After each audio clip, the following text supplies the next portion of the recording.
Vive la Vive justice! la justice! Vive la justice! Vive la justice! Vive la Vive la justice! justice! Vive la Vive justice! la justice! Vive la justice! Silence, silence! On ne crie pas dans la salle du tribunal. Quelle est l'affaire suivante? Il n'y a plus d'affaires, monsieur. Laissez-moi passer, s'il vous plaît. Laissez-moi passer, je vous dis. Éloignez-vous. Pas un pas de plus. Que se passe-t-il par là-bas? Laissez-le parler. Quel est le problème? Ils ont confisqué ma terre, monsieur. Qui l'a confisqué? Les soldats du calife. Comment ça? Quels soldats du calife ont fait ça? Tous, monsieur le juge. Cet homme n'a pas toute sa tête, monsieur. Attendez un peu, chef de la police. Vous ne savez pas qui a organisé cela? C'est tout l'État qui a organisé ça, selon les ordres du calife rachidien, monsieur. Soyez poli, s'il vous plaît. Vous êtes devant la justice. C'est la terre de mes parents et de mes grands-parents, avant que le calife n'ait construit sa maison d'hôte dessus. Ils vous ont pris votre terre sans payer? Oui, et sans même que je ne le sache. Mais comment est-ce possible? J'étais en voyage pour mon commerce, et dès mon arrivée, j'ai trouvé la maison d'hôte sur ma terre. Qui a ordonné de faire cela? C'est un ordre du prince des croyants, le calife du pays. Je veux qu'il se présente devant moi à la prochaine séance. D'accord, comment? Vous ne m'avez pas entendu, chef de la police? Que le calife se présente devant la justice, pour que je puisse entendre sa réponse envers les accusations qui sont portées contre lui. Pardonnez-moi, monsieur, mais êtes-vous sûr de votre demande, monsieur le juge? Est-ce que j'ai l'habitude de plaisanter avec vous, chef de la police? Je n'ai pas dit ça, monsieur. Dieu ne plaise, je voulais seulement... je ne sais pas quoi faire. Eh bien, c'est simple. Ah oui, vraiment? Vous allez au palais du calife, et vous lui dites qu'il doit se présenter devant la justice. Oui, c'est vraiment très simple en effet. Il n'y a rien de plus simple. Je vais au palais du calife pour lui dire que... Et puis, je convoque le deuxième ministre, ou le premier ministre au lieu de lui. Ce sera au calife d'en décider. Et c'est lui l'accusé dans cette affaire. L'affaire et l'accusé. Cette affaire est en effet d'une simplicité. Je vais aller faire mes adieux à ma famille. Le dernier adieu.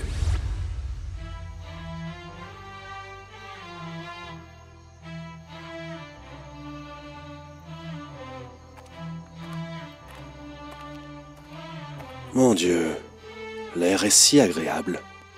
Trop frais. Malade. Docteur.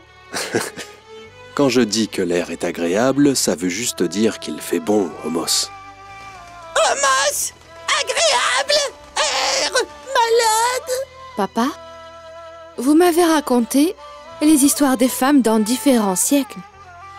Sauf au siècle de la prophétie. La femme n'avait-elle pas un rôle dans l'islam? Bien au contraire. Le rôle de la femme s'est renforcé avec l'islam, qui est la religion qui a rendu aux femmes leurs droits qu'elles n'avaient jamais eus. Je sais tout ça. Mais ce dont je vous parle, c'est des héroïnes de l'histoire, avec des récits incroyables. Il y en a plusieurs dans les débuts de l'islam. Bien sûr, toutes les mères des croyants et les femmes de la maison du saint prophète. Elles ont été un modèle pour toutes les femmes et elles ont joué un rôle très important. Oui, papa. Mais ce que je voudrais, c'est te raconter des histoires de femmes du peuple, comme toi. Et j'espère vraiment que tu seras comme elles dans ta croyance et ton comportement. Quand l'islam commença à apparaître dans Quraysh, les croyants en Mohammed, que la paix soit sur lui, étaient très peu nombreux.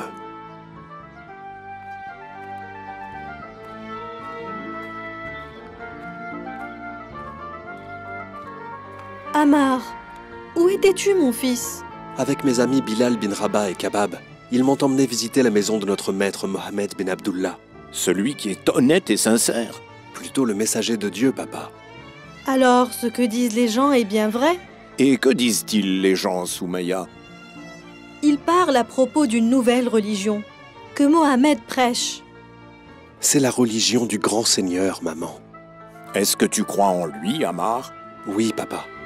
Cette religion invite à pratiquer la justice et la bonté, et à respecter les parents, à s'éloigner des tentations de la corruption et des maux, et à avoir toujours de bons comportements. Ceci ne nous concerne pas, mon fils. Nous ne sommes que de simples esclaves. L'islam ne fait pas de différence entre les maîtres et les esclaves. Nous sommes tous égaux devant Dieu. Nous serons privilégiés selon notre croyance. Je n'ai jamais entendu une bonté pareille de toute ma vie, Yasser. C'est vrai. Mais j'ai peur que Koraïch jette sa colère sur nous. La colère de Dieu est plus puissante. C'est elle que nous devons craindre. Il n'y a rien de pire que de mener une vie misérable comme celle qu'on mène, au service du peuple de Maksoum. Et il n'y a rien de mieux que la satisfaction de Dieu et la victoire de son paradis. Comment pouvons-nous entrer dans cette religion, Ammar? Vous répétez après moi. J'atteste qu'il n'y a de Dieu que Dieu. J'atteste qu'il n'y a de Dieu que Dieu. Et j'atteste que Mohammed est le messager de Dieu. Et j'atteste que Mohammed est le messager de Dieu. Je me suis approchée de Mohammed devant les gens. Et je me suis tellement moquée de lui que tout le monde a ri. Que leur as-tu dit, Jamil? J'ai dit, nous nions Modamam. Moudamam? Modamam, le contraire de Mohammed. J'ai inventé ce titre moi-même.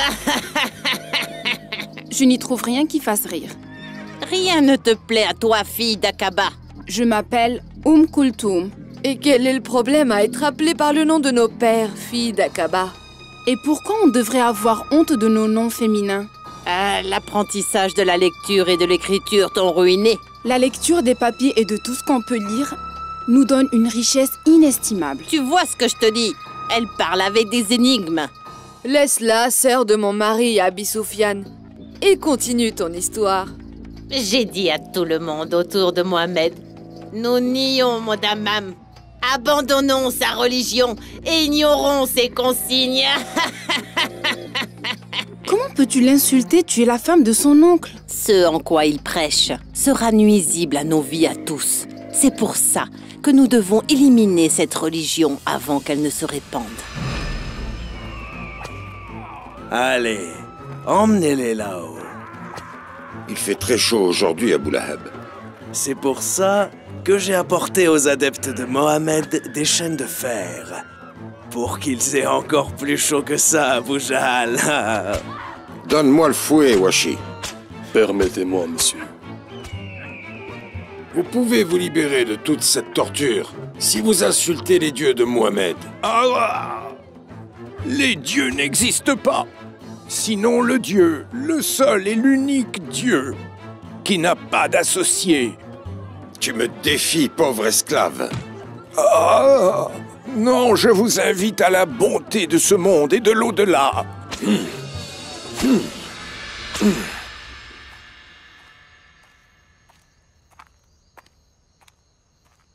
Voilà, papa. Bon appétit. Qu'est-ce que c'est que ça? Du lait et des dattes? Où est la viande? Ce n'est pas sain de manger de la viande la nuit, papa. Écoute-moi, ça fait 60 ans que je mange de la viande jour et nuit, et je ne ressens aucun mal. Dis-moi, papa, qu'avez-vous décidé au Sénat? Les hommes ont suggéré qu'Al-Nadr, le fils du gardien, et moi allions visiter les rabbins juifs. Oh, formidable. Ce sont eux qui dévoileront le mensonge de Mohammed.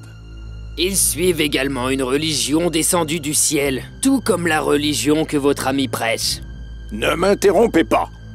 Nous sommes effectivement allés les voir. Et ils nous ont dit de lui poser des questions sur les hommes de la caverne. Qu'en est-il d'eux? Et parlez-lui d'un voyageur qui a parcouru la terre d'est en ouest. Ne vous l'ai-je pas dit? La solution est chez les rabbins juifs. J'ai eu une nouvelle idée pour torturer les esclaves et les servantes. Laquelle? Tu vas voir tout de suite.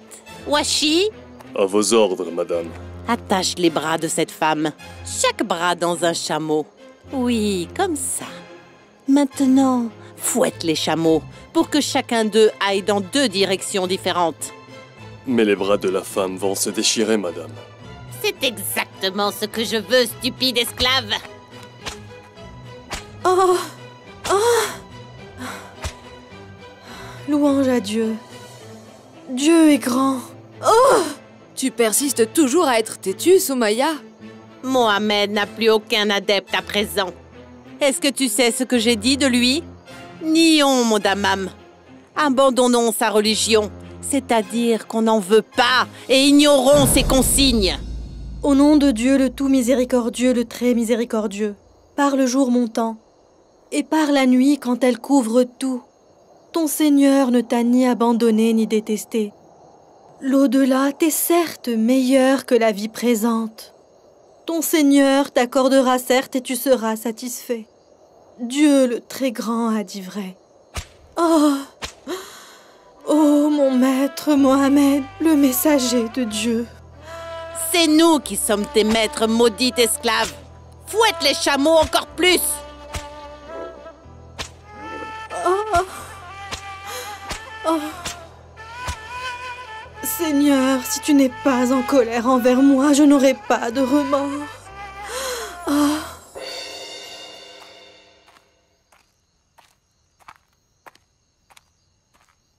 Voilà, papa, de la viande comme tu aimes. J'ai perdu mon appétit. Mohamed nous a fait perdre notre appétit à tous ce soir. Après 15 jours sans aucune inspiration, il est revenu nous voir pour répondre aux questions des rabbins juifs. Vraiment? Et qu'est-ce qu'il a dit? Il a mentionné des versets de son prétendu Coran. Je ne me rappelle de rien d'ailleurs. Quant à la question des hommes de la caverne, ils sont allés dans une grotte et y ont demeuré 300 ans, et ils en ont rajouté 9. Et l'homme qui a parcouru la terre de l'est à l'ouest? Il dit qu'il s'appelle Dulkarnain. J'ai vu son nom dans les livres des Juifs, en effet. Comment a-t-il su toutes ces choses? Ce n'est qu'une coïncidence. Une coïncidence? Aussi précise? Il est analphabète et n'a jamais lu un livre de sa vie. C'est un rabbin. Non, un magicien. Moi, je pense qu'il est poète. Et pourquoi on ne dit pas tout simplement qu'il est un homme inspiré?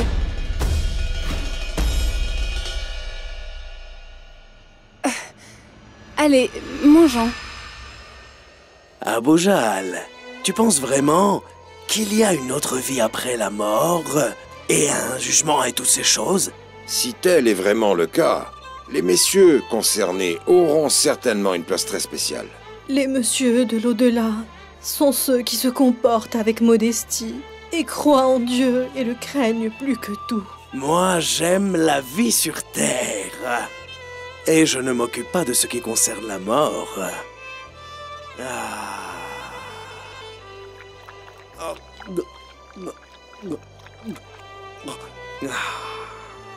L'eau fraîche et vivifiante. Et la viande chaude et délicieuse.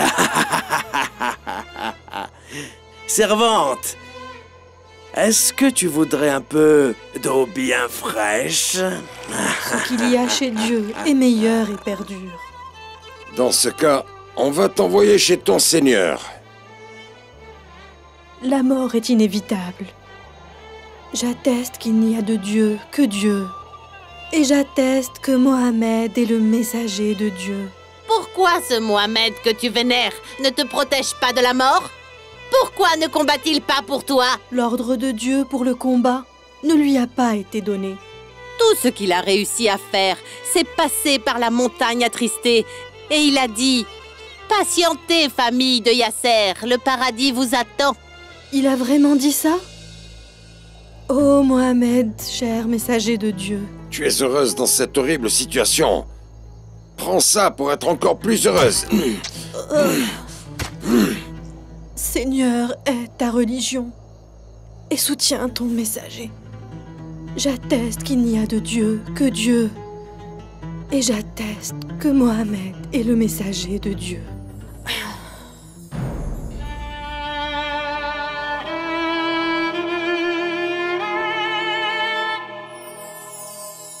Au nom d'Allah, le tout miséricordieux, le très miséricordieux. Ne dites pas de ceux qui sont tombés au service de Dieu qu'ils sont morts, car ils sont bien vivants, mais vous n'en avez pas conscience. Certes, nous vous soumettrons à quelques épreuves en vous exposant de temps à autre à la peur, et à la fin, en vous faisant endurer quelques pertes dans vos biens, dans vos personnes et dans vos récoltes. Mais tu peux annoncer une heureuse issue à ceux qui souffrent avec patience, à ceux qui, lorsqu'un malheur les touche, disent « Nous sommes à Dieu et c'est à lui que nous ferons retour ». C'est sur cela que Dieu étendra sa bénédiction et sa miséricorde, et ce sont ceux-là qui sont dans le droit chemin. Allah le Majestueux a dit vrai. La femme Soumaya Omamar Ben Yasser mourut, et elle devint ainsi la première martyre dans l'islam. Vous voulez dire la première martyre parmi les femmes, papa? Non, ma fille, la première martyre parmi les femmes et les hommes, la première personne à devenir martyr pour le bien de l'invitation du messager de Dieu était une femme, Soumaya. Oh mon Dieu! Je ne savais pas que les femmes, papa, ont déjà eu cet immense honneur. Et demain, si Dieu le veut, je te raconterai une autre histoire des femmes dans les débuts de l'islam.